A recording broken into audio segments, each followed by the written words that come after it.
The World Cup is happening. Your co-workers won't stop talking about it. Your group chat has gone from normal conversation to play-by-play screenshots.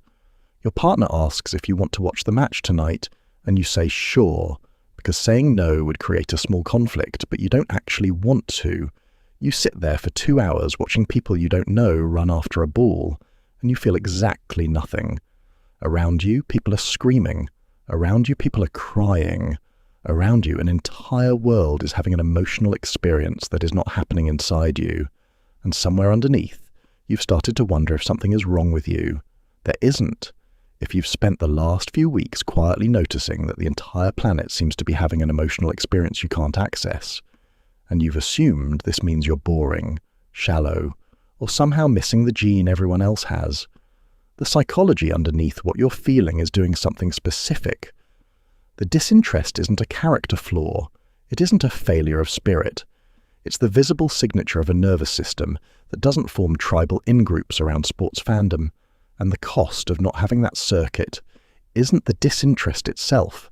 It's the strange isolation of being awake inside a celebration nobody told you how to enter. Here's the thing nobody talks about.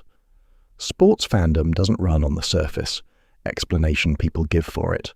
Fans don't actually care about the players the way they say they do. They've never met them. They have no relationship with them. What they actually have is a tribal allegiance that makes the player's success feel, briefly, like their own success. When their team wins, the fan's nervous system releases a small dose of the same reward chemistry it would release if they had personally won something. The team is the proxy. The reward is real. For about 30% of the population, that proxy mechanism doesn't quite engage. The nervous system doesn't form the tribal bond.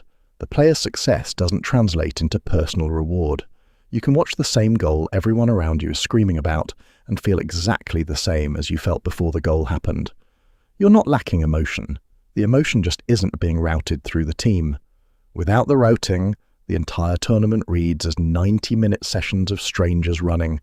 In the 1970s, British social psychologist Henri Tajfel demonstrated something that quietly explains most of what you've been watching around you. Humans form in-group and out-group loyalties on almost any basis available, no matter how arbitrary. In his minimal group experiments, he could split strangers into groups based on coin flips, and within minutes those strangers would start favoring their own group. The grouping mechanism is the engine of sports fandom. Once the in-group bond forms, the team's outcomes become your outcomes at the level of the nervous system. In 1976, psychologist Robert Cialdini documented this directly. He observed that fans literally say, "We won" when their team wins, and they lost when their team loses, a phenomenon he called basking in reflected glory. The pronoun shift is the tell. The reward system has merged the self with the team. For the people whose system doesn't merge, none of it lands. Same television, same game. Two completely different nervous systems watching it. Picture this. It's a Saturday night during the World Cup. Your partner is hosting a watch party. The living room is full of people who have known the team's lineup for months. Someone is wearing a jersey. Someone is explaining offsides to someone else. The match starts. A goal happens. The room erupts. Hugs, shouting. Somebody knocks over a drink. Somebody's eyes fill with tears. You smile. You make the right noises. You go to the kitchen to refill your water, partly because you need water, and partly because you need 90 seconds away from a feeling that everyone else is having, and you are not. You come back, you sit down, you watch the rest of the match. By the end of the night, you have been a perfectly good guest. You have been present, polite, supportive of your partner.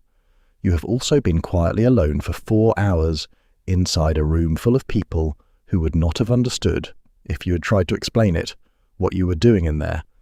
But here's where it gets interesting. The disinterest isn't a moral position. It isn't anti-sports. It isn't superior or dismissive. It's just an absence, the absence of the specific circuit that converts strangers' outcomes into personal reward. You can love your friends and not feel what they feel during the match. You can respect athletes and not be moved by their wins. The not feeling is a fact about your wiring, Not a verdict on what's happening in front of you, but there's more going on than just the missing reward.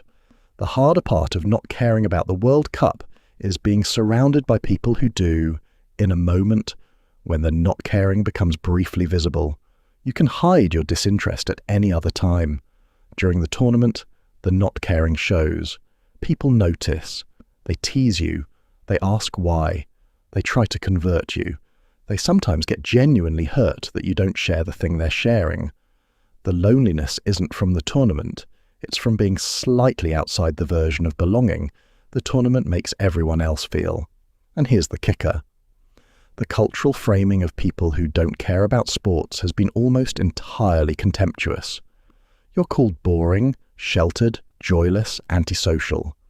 Those framings are almost never accurate. The people who don't form tribal fandom bonds are usually the same people who feel deep loyalty to specific friends, family, and small communities. They just don't extend the loyalty to strangers wearing the same colours. The bond mechanism is intact. It's the indiscriminate version of it that doesn't fire. That isn't a failure. It's a different shape of the same capacity. Now, let's be honest. None of this means you have to pretend to care, or that the people around you who care are silly. Sports fandom is one of the few sources of mass shared joy left in the modern world, and most of the people having that joy are not hurting anyone with it. The point of naming the psychology isn't to give you ammunition for the next argument with your sports-loving partner. It's to let you stop interpreting your disinterest as evidence of being broken, and to give you a frame for the slight isolation that comes with not sharing a thing the people around you are sharing. The disinterest itself is fine. The cost of carrying it without naming it is the part that quietly accumulates. But for the people whose lack of interest in the World Cup is just how their nervous system is shaped, here's what's happening. You're not boring. You're not joyless. You're not failing to be a full person. You're someone whose reward circuitry doesn't route through tribal fandom bonds, which means you're getting your meaning, connection, and emotional intensity through other channels. Small relationships, specific people, ideas, work, art, places, instead of through shared spectacle. Neither version is better. Both are real ways of being a person in the world. The work isn't to start caring. The work is to recognize that the disinterest is information about how you're wired, not a verdict on your worth, and to give yourself permission to be quietly elsewhere, during the parts of the world that aren't for you. The room screaming at the television is real.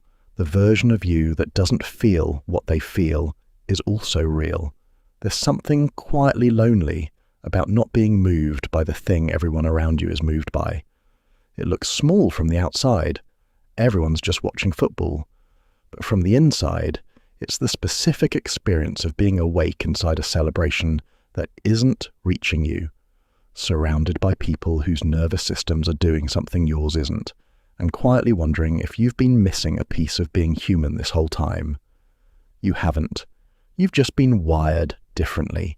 The people around you aren't more alive. They're getting reward from a circuit you don't run. The tournament will end. The screaming will stop. The group chats will go back to normal. And the version of you that didn't feel what they felt will still be here. Still wired the way you've always been wired. Still finding meaning in the places it has always actually lived for you. You're not boring. You're not joyless. You're not failing at being part of the celebration. You're someone whose reward system doesn't route through tribal fandom bonds, and the disinterest you've been told makes you defective is just the absence of a circuit, not the absence of a soul. If this resonated, please subscribe to Silent Awareness. It helps the channel grow and lets you know when the next deep dive on the quietly different ways your mind works is ready. There's more about you that nobody's named yet.